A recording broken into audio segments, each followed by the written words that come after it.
All right, got a no heat call here. Still not in my van. Hopefully I'll have it back by Tuesday. And today is Saturday, last day of the year. I guess I got this garage door open so I can go to that door.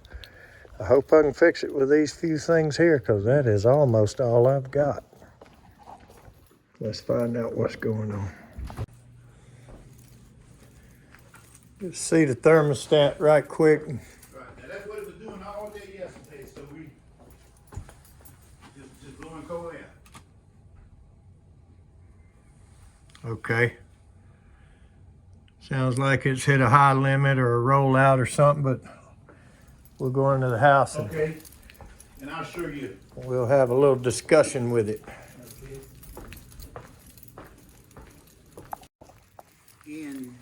And I got a pretty decent crawl space, so I don't think you're gonna be humping and bumping. See what's over here.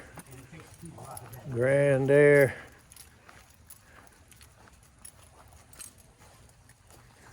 Looks like an old Nordine Grand Air.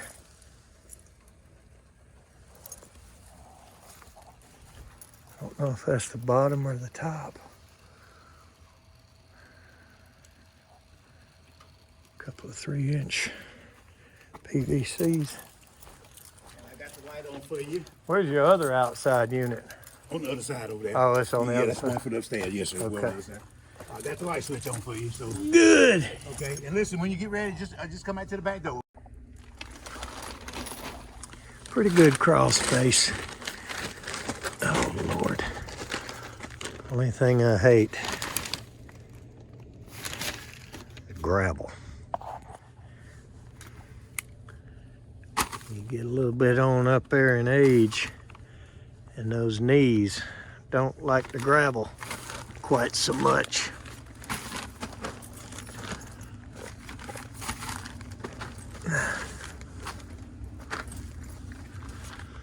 Well, there's the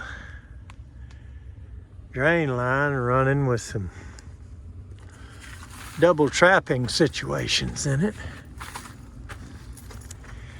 And it looks like right there we can see where the condensate pump from the bottom floor goes into the same drain line that appears to be coming from the top floor.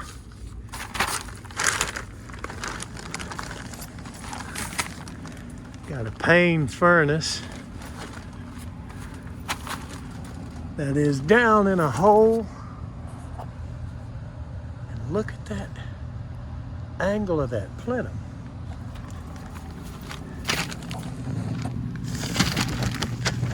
I thought it had broken off for a minute, but looks like they built it that way on purpose so they could dig this pit and put the furnace down in it like that.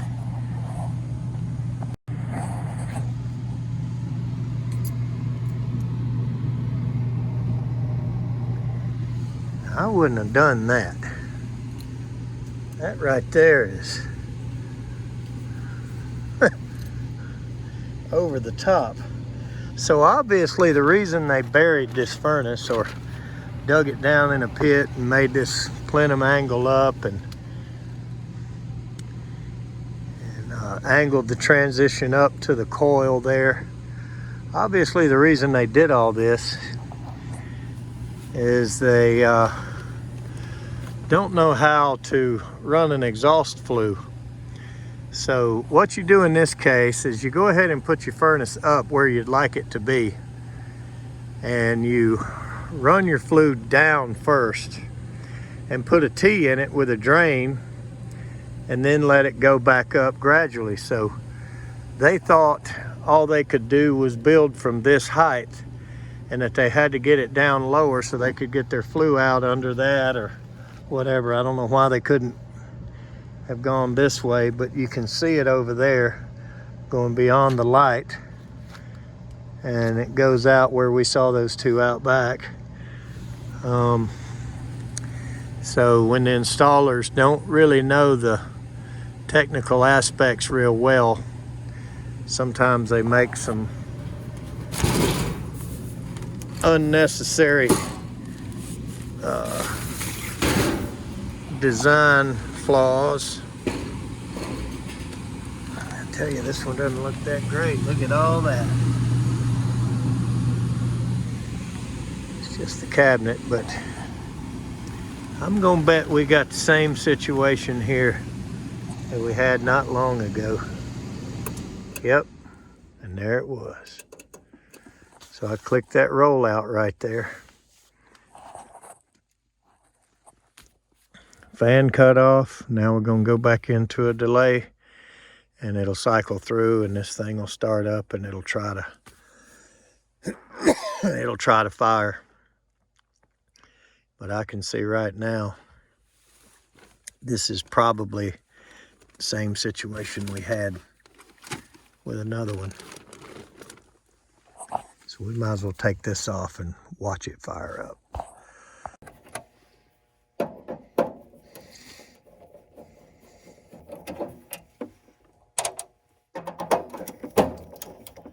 So any minute now.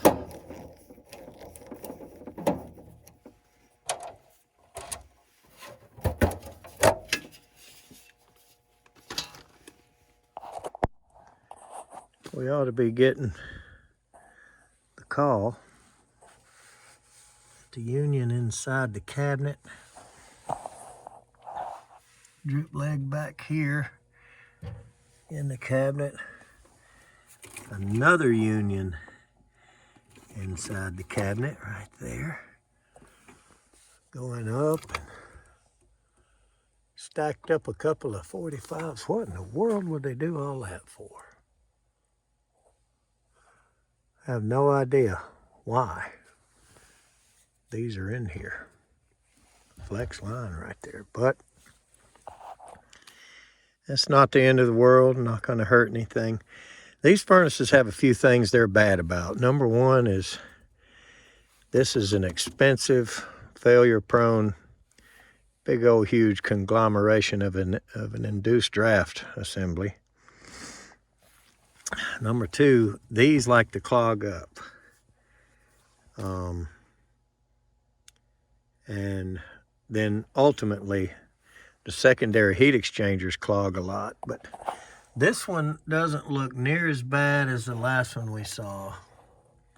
It was really sooted up pretty bad and had been burning really rich. But I'm thinking we're gonna see that top one there probably having some of the same issue as far as the rollout goes. And there's their combustion air. They ran it to right there and stopped. So this is just free drawing out of here. Nothing wrong with that in a ventilated crawl space. I'm not sure what's taking us so long here. I think I'm gonna have to do a reset. Yep, it went off. So let's see if that'll start the furnace again. So first thing that's gonna do, of course, with any Carrier product, and this is a Payne made by Carrier, you're gonna get 90 seconds of circulation fan first. 60 or 90, I can't remember if all the boards are the same, but once that's over with, the induced draft should fire up. We should get ignition. And I can tell you now, this thing is probably ready, just like the last one we saw. And we're not gonna be able to read this model in serial either. Well, maybe we can.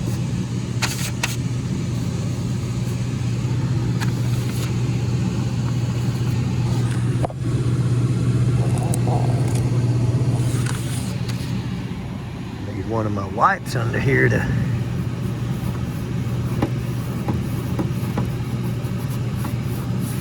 be able to wash this thing clean enough to read. Appreciate it.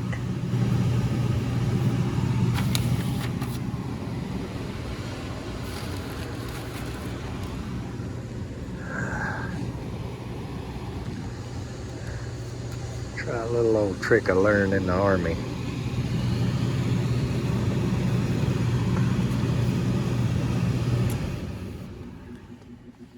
All right, here comes our induced draft.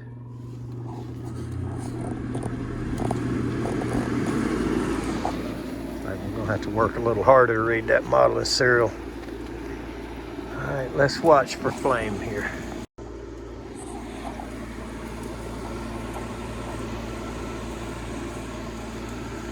Should get the hot surface. Yep, here it comes. I'm gonna focus on this top burner first, but we're gonna watch the whole thing light and see what characteristics it has. Not too bad. Ignition. Let's watch that top burner. How bad it's rolling out. Yeah.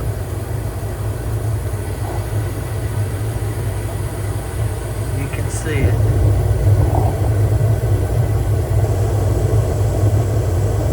That flame coming out of the top of it there.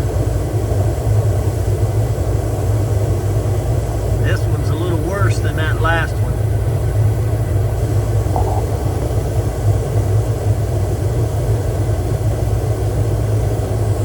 Now you can see some of these others. Flame getting sucked in by the inducer a little bit better. That top one.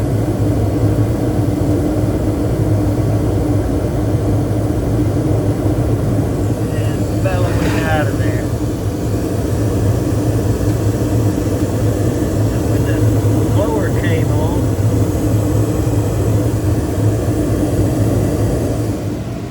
changed it a little bit, but nothing too crazy.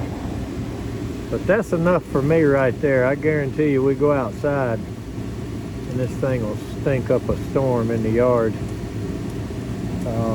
This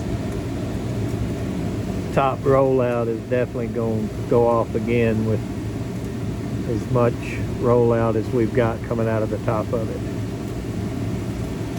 I hate that.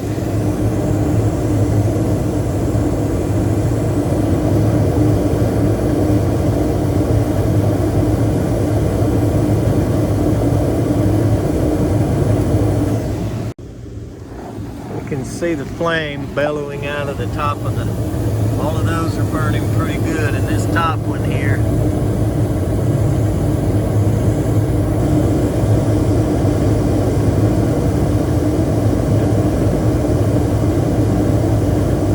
coming right out of the top. That's what we call roll out, and it's tripping that roll out switch right there in the top.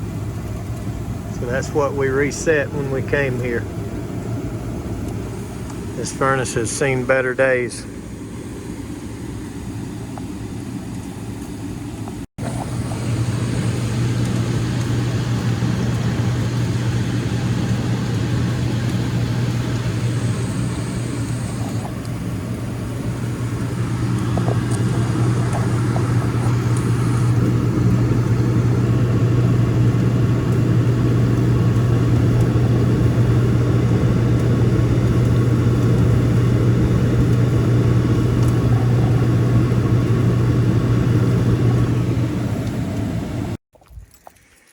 Yeah, I can smell it around the corner.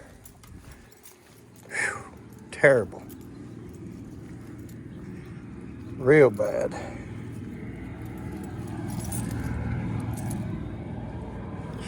Whew. I gotta get away from that.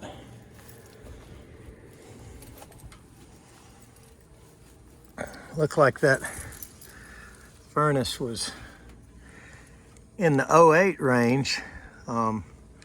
Because the second two numbers are usually, with this, looks like it's from 2000. So that's kind of strange. So maybe somebody, I don't know, maybe they've put a furnace in it. Maybe that's not the first furnace, but if Payne does the same thing as Carrier, and the second two numbers are the year instead of, you know, the first two. And that would make that an 08. Now, it was so dirty, and I was looking at it the best I could under there. It might have said 06 and not 08, but I'll look closer when I get that video up on the bigger screen. But I think the first two numbers were 05. Either way, that particular style of Carrier burner and heat exchanger and furnace is very common to clog or crack. It's usually a clog in the secondary, but very common to have failure at about this age. We got quite a few customers out here, a couple down that street and one on this street that we passed on the way down here. But unfortunately, we got to go in here with some bad news either way. So let's go talk to them, see what they say. Okay. Nice people. Come to find out, they are the parents of another one of our customers. And I hate it that I couldn't do nothing fast for them, but we are going to put them in a new system. So I wish I could have had some better news for them, and I wish I could get to it quicker, but we are going to put them in a new system. And we'll be back down here. It's going to be a few days. We got quite a few that we sold in all that freezing weather, but we're going to give them the first spot we possibly can. Let's go to the next one. Thanks for watching.